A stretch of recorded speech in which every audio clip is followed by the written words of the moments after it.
Hello बच्चों, I am पुलकिशन physics mentor. आज हम एटम्स का पार्ट नंबर 4 उसमें क्या पढ़ने वाले हैं, प्रीवियस ईयर प्रश्न के बारे में चर्चा करने वाले हैं। अगर लास्ट तीनों वीडियोस नहीं देखी तो जाकर जरूर देखें, उसके बिना बिल्कुल भी फील नहीं आने वाला। चलिए शुरू करते हैं। इसको कहते हैं नीचे, इसको करते हैं कहाँ, साइड में। री नहीं सर।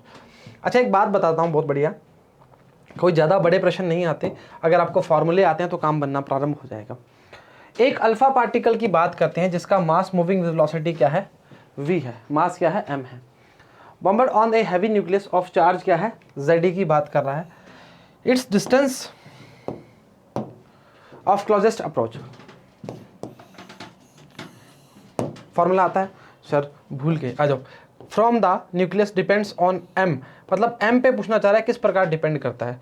आ जाओ भाई, अगर r नोट की बात करें तो mv स्क्वेयर, सॉरी mv कहाँ ले, चार्ज क्या है Zd, Ze square 2 pi epsilon not m की बात करता है, और v स्क्वेयर भी लगाता हूँ।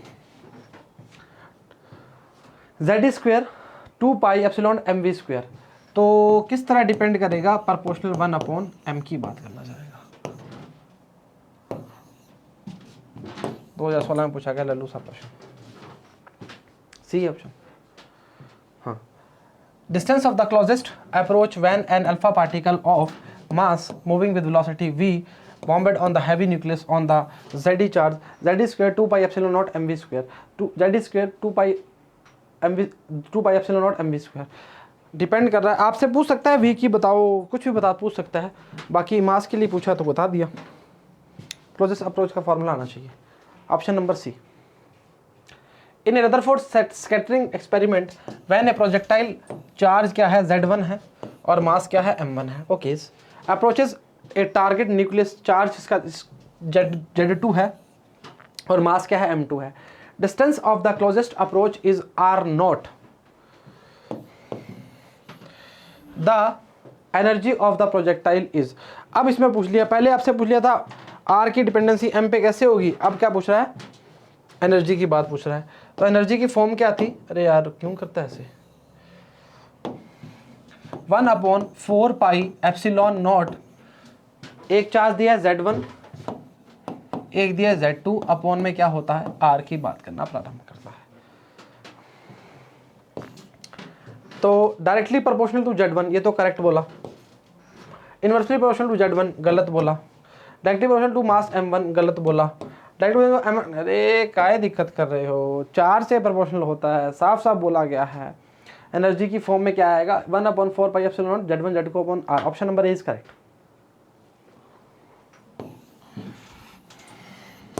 एनर्जी की फॉर्म है भाई, कुछ नहीं।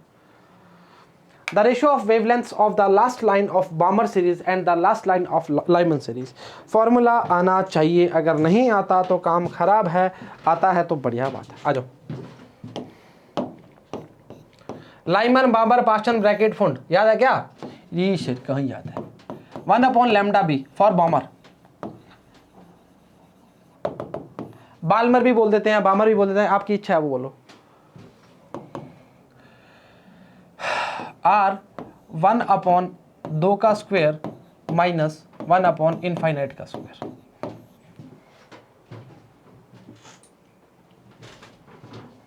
क्या आएगा, 1 मतलब R/4 की बात करेगा, 1/λ भी। पूछा क्या भाई, ratio of wavelengths, lambda B की वैल्यू क्या आएगी, 4/R।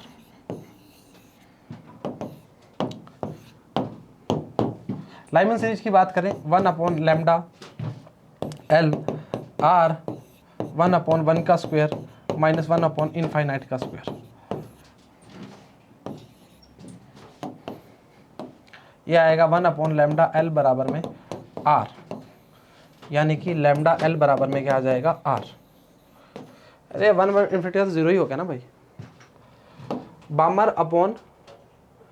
अपॉन लाइमन पूछ रहा है, सही चर्चा है, तो यही कर देता हूँ।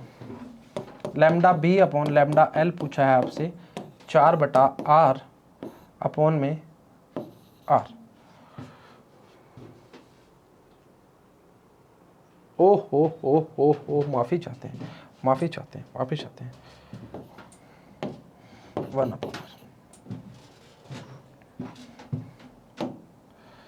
ये आ जाएगा 1/r, मतलब r पलटी मार के ऊपर जाएगा, lambda B upon lambda L जो आ जाएगा 4/r इंटू आर, 4, माफ़ी चाहते हैं, ठीक है ना। Option number B. कितने लल्लू प्रश्न है देखो आप। अच्छा यही लिखा हुआ, माफ़ी चाहते हैं इसके लिए भी।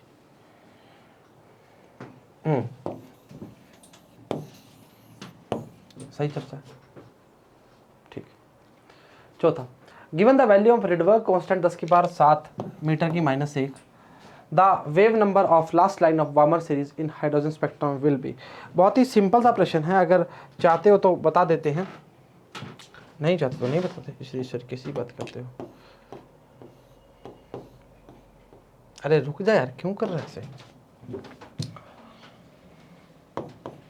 लैम्डा बी आर 1/, अब देखो इसने क्या बोला है, रिडबर्ग कांस्टेंट की वैल्यू दी है, वेव लास्ट लाइन पूछा है, मतलब इन्फिनिटी की बात करना चाह रहा है, और बामर के लिए हम यूज़ क्या करते हैं 2 का स्क्वायर, -1/∞ का स्क्वायर। अरे क्या कहती है पब्लिक, 7/4 की बात करना स्टार्ट करेगा। सही चर्चा है क्या है, ठीक है। ऑप्शन नंबर, अरे हो जा भाई, क्यों कर रहा है, 1/λb, 1 पॉइंट लगाया, 4 दूनी 8, 0.25 10⁻7 की बात करेगा, प्लस का 7। Option number A is correct.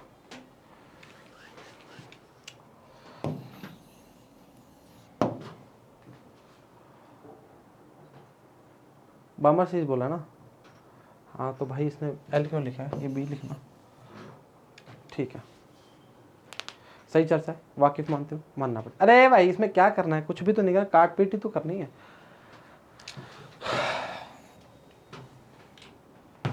गिर जाते हैं भाई। For which one of the following Bohr model is not valid. सबसे पहले बात करेंगे बोर मॉडल की, क्या क्या चीज़ें थी। बेसिकली बोर मॉडल जो था वो सिंगल इलेक्ट्रॉन के लिए था। Bohr model for single electron. अब जहाँ जहाँ सिंगल इलेक्ट्रॉन है वो तो ठीक है, और नहीं है तो वो गलत है। Hydrogen atom, single atom, single ionised helium atom चलेगा, ड्यूट्रॉन, ये तीनों बिल्कुल करेक्ट हैं। सिंगल आयनाइज्ड नियोन जो होते हैं, नियोन में सिंगल इलेक्ट्रॉन नहीं होता, ऑप्शन नंबर डी सही है, बाकी गलत है। कहने का मतलब क्या है, इस क्वेश्चन के अकॉर्डिंग ये सही है। बाकी हम जानते हैं बोर मॉडल जो आया था, मैंने आपको बोला भी था स्टार्टिंग में, याद कर लो, ऐसे क्वेश्चन पढ़ सकता है कि बोर मॉडल जो था वो सिंगल इलेक्ट्रॉन का के लिए यूज आता है। करेक्ट बोला, चलो ठीक, तो अब इसमें option number D is correct. Oh oh wow, oh wow. Only finally ionized anion contains more than one electron, hence option number D is correct. Example है, बोला है the total energy of an electron nth orbit के लिए कितनी है 3.4, वो भी minus की, इलेक्ट्रॉन वोल्ट।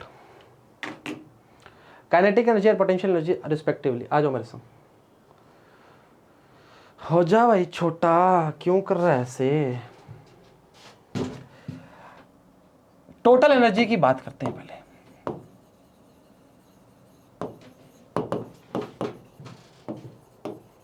कितनी होती है, -13.6 Z²/n² की बात करते हैं। अगर मैं kinetic energy of nth orbit की बात करूं,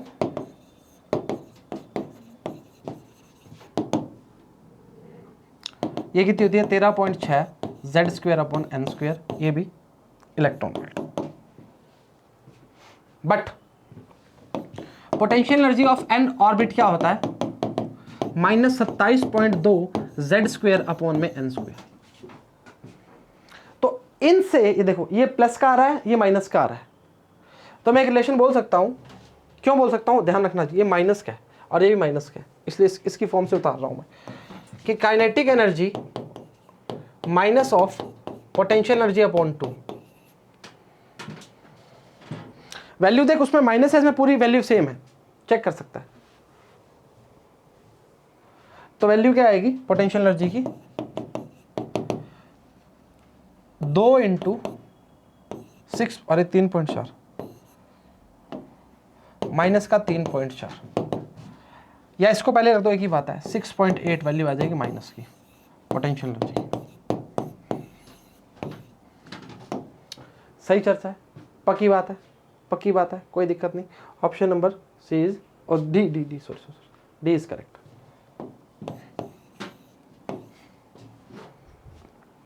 सही चर्चा है, कुछ भी नहीं किया, इसकी फॉर्म को चेंज किया, हाफ ऑफ काइनेटिक माइनस किया, तो माइनस क्या होगा 6.8 की बात करना प्रारंभ करा। हो गया, चलो ठीक, ये माइनस की आ गई, 3.6 इलेक्ट्रॉन वोल्ट गिवन है और 6.8 इलेक्ट्रॉन वोल्ट। सही चर्चा, okay. The ratio of kinetic energy of total energy of electron in Bohr orbit hydrogen atom. भाई ये तो मैं सीधा ही बताऊंगा, रेशियो किसका है, kinetic energy to the total energy. इसकी आई थी एक, आई थी इसकी आई थी -1, एक ratio -1। Option number B is correct, बताया हुआ, सीधा बताया हुआ। अब ये बारी बारी इसका सॉल्व नहीं करेंगे, मैंने आपको बोला था रख लेना, ये डिब्बा बनवाया था साइड में, याद करो वो पुरानी बात, वो मुलाकात। थर्ड लेक्चर में होगा या सेकंड लेक्चर में होगा शायद, बोर जहाँ बोर करवाया वहाँ बताया, ठीक है, इसमें दिया हुआ। Example 8, if an electron hydrogen atom jumps from third to second orbit, it emits a photon of wavelength lambda when it jumps from fourth to third orbit, the corresponding wavelength of photon। दोनों का wavelength का ratio लेके, ratio तो नहीं ले सकते, सीधा value रख के काम करना पड़ेगा। देखो सारे फॉर्म जो लैम्डा की फॉर्म में आ रहे हैं, बताता हूँ किस तरह से, सीधा वैल्यू बता दूंगा, कोई दिक्कत नहीं आएगी। 1 लैम्डा की जो वैल्यू आएगी जी, वो आएगी R 1/NF का स्क्वायर -1/NI का स्क्वायर। थर्ड से सेकंड में जा रहा है, फाइनल क्या हो जाएगा 1/4 -1/9। अरे ये क्या हुआ भाई, हमें डरा दिया इसने, अरे हम डरने वाले क्या आ गया 5/4/36। अब दूसरी फॉर्म जो बोली है, उसने बोला है फोर्थ से थर्ड की बात करना चाह रहा है, 4 से 3 पर आया है, फाइनल कितना है 3 है, तो कहने का मतलब क्या आएगा R 1/9 -1/16। अरे रुक रे, क्या कर रहा है ऐसे, तो ये वैल्यू आएगी 7R/144। अगर लैम्डा डैश की बात की जाए तो आएगा 7R/144, उल्टा करना पड़ेगा, माफ़ी चाहते हैं 144/7 × 5 λ/36। इस वैल्यू को यहाँ पुटअप कर दी आर की फॉर्म। सही चर्चा है, 144 5 चौक 20, 2 5 चौक 2 5 चौक 20, 2 5 चौक 20, अरे 5 चौक 20, 2 5 चौक 20, 2 22 और 2 5 एकम 5 और 2 7/36 × 7 की बात करना चाहिए, तो वैल्यू आएगी 20 λ/7, 36×72। ठीक है, 36×72 हो गया ना, ऑप्शन नंबर सी। वैल्यू को रखा और कुछ भी नहीं किया। देख ये लैम्डा डैश की वैल्यू पलटी मारेगी, 1/44/7R की बात करेगा, इस फॉर्म को इधर पलट मार के लैम्डा की फॉर्म से मल्टीप्लाई करके उसको एक्सचेंज किया, बस और कुछ भी नहीं किया। साफ साफ बोला, ऑप्शन दिख रहे हैं लैम्डा की फॉर्म में करने, और तो क्या है इसमें, क्या किया 5/36 पहले का, दूसरे का 7/44, लैम्डा डैश को 144/7 R था, यहाँ से कट जाएगा वैल्यू पुट करके 20 λ/7 की बात करेगा। आखिरी, एक electron of stationary hydrogen atom passes from the 5th energy level to ground level. एक minute, the velocity that the atom acquired as a result of photon emission will be. भाई conservation of momentum की बात आ जाएगी इसमें तो, क्योंकि साफ साफ पूछा है ना वेलोसिटी क्या होगी। अगर मैं सीधा बोलूं आपको फॉर्म, कंजर्वेशन ऑफ मोमेंटम की बात करूं तो h अपॉन लैम्डा बराबर में mv की बात करना कर सकते हो। पर उससे पहले एक चर्चा और की है ना इसने, वो क्या कह रही है कि लैम्डा की फॉर्म बताओ। 1 अपॉन लैम्डा क्या होता है, r अपॉन में 1 अपॉन एन एफ का स्क्वायर माइनस 1 अपॉन एन आई का स्क्वायर।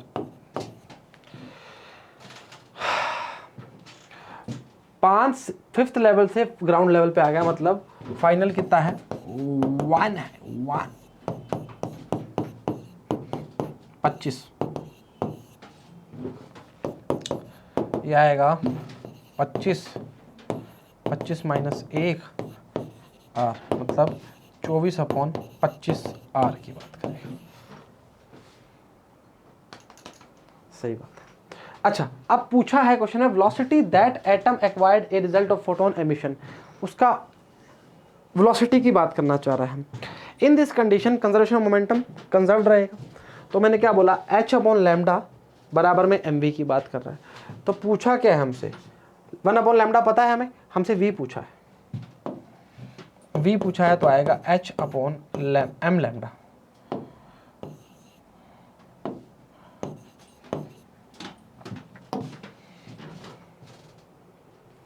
सही है, इलेक्ट्रॉन की बात करना चाह रहा है।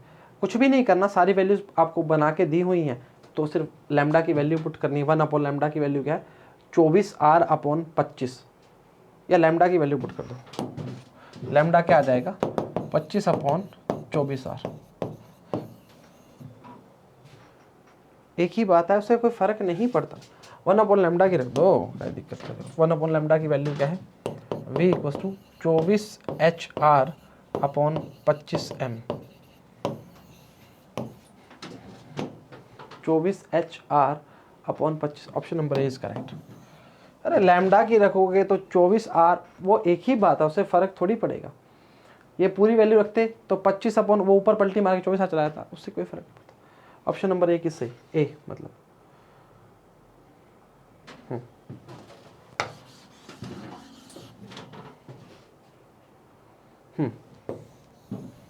मोमेंटम फोटोन का और मोमेंटम एटम का दोनों कंजर्व रहेंगे।